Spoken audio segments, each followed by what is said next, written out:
కాటు మంచిర్యాల జిల్లాలోని దండపల్లిలో పంపిణీ చేస్తున్న చేప మందు కోసం ప్రజలు తరలివచ్చారు.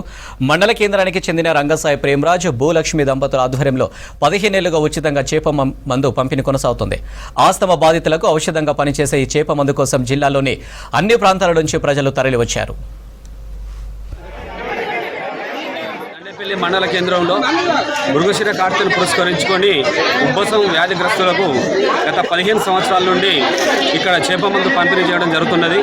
మరి ఇక్కడికి మా తెలంగాణ మరియు ఆంధ్రప్రదేశ్ మరియు ఈ చుట్టుపక్కల ఉన్న రాష్ట్రాల నుంచి అధిక సంఖ్యలో దాదాపు 10,000 మందికి పైగా ఇక్కడికి వచ్చి మరి ఉబ్బసం వ్యాధిగ్రస్తులు అందరూ కూడా చేప మందులు తీసుకోవడం జరిగింది. ఇక్కడ ఎలాంటి ఆటంకాలు జరగకుండా అన్ని వసతులు కూడా మరి మా దండపల్లి కమిటీ అందరం కలిసి కూడా ఇక్కడ ఏర్పాటు చేయడం జరిగింది. దాదాపు 15 సంవత్సరాల నుంచి కొనసాగుతూ ఉంది.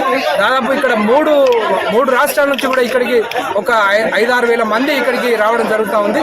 సక్సెస్ఫుల్గా ఈ మందు అందరికీ పనిచేస్తుంది కాబట్టి క్రమక్రమేణా దీని మీద నమ్మకం పెరుగుతూ ఉంది.